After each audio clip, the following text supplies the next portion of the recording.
I have two wonderful children, love of my lives. They're Ian and my daughter, Michelle. My mom is definitely the person I look up to the most in my life. She's like my best friend, strongest woman I know. She's a great mom.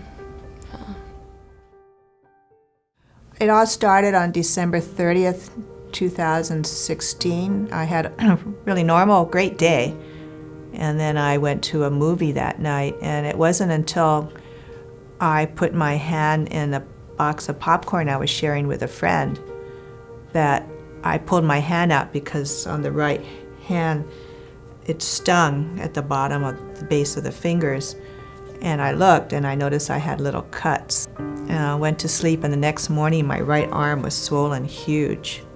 So I went to Straub emergency room. So initially we took her to the operating room because she clearly was infected.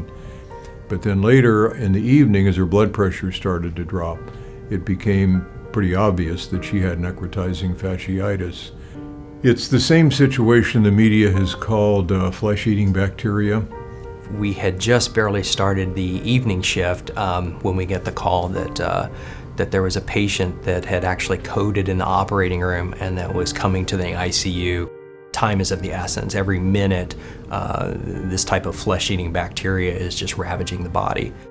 We very rapidly had to escalate to some of the highest levels of cardiac life support that we have available. When you get to these levels, you don't even expect people to survive.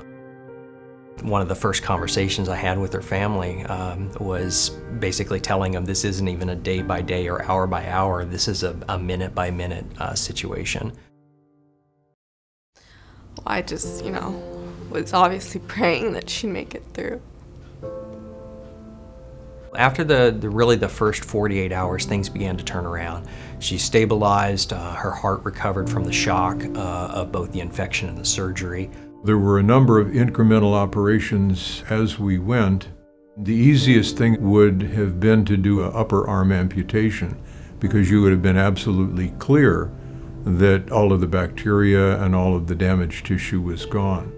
But to tell a person that you're going to amputate their right arm, you don't do in an instant or even in a short period of time. With Dutchy, it was on a day-to-day basis.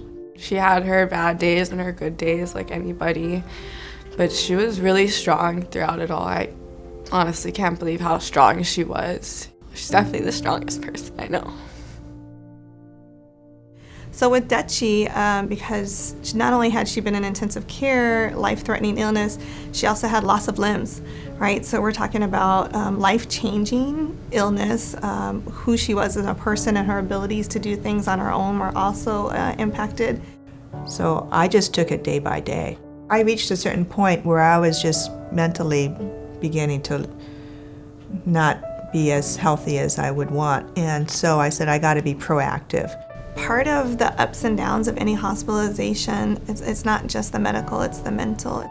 We did talk therapy, mindful meditation, took her down to the healing garden and allowed her the opportunity just to feel, the sun on your face, some fresh air. We brought in Kai, our Joy Ambassador. He was able to spend some time with her, with Dutchy and her lengthy hospitalization, her kind of loss of her identity. It was really important that we all work together and allow her to process that. And the nurses, they're like angels. In fact, I would say to a lot of the nurses, I think you're an angel. And I had great care from the nurses, the aides, the doctors, Jeannie, social workers. I learned how compassionate people can be. We actually kind of planned a surprise little going away party for her.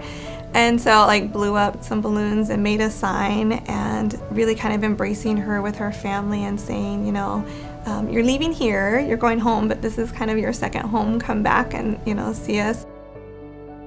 Dutchy beat the odds. And that's, why we continue to do what we do, and we don't want to quit. Because we know that we really can make a difference and save a life. And, if I can give her children, just one more Christmas with their mom, what's the price tag on that?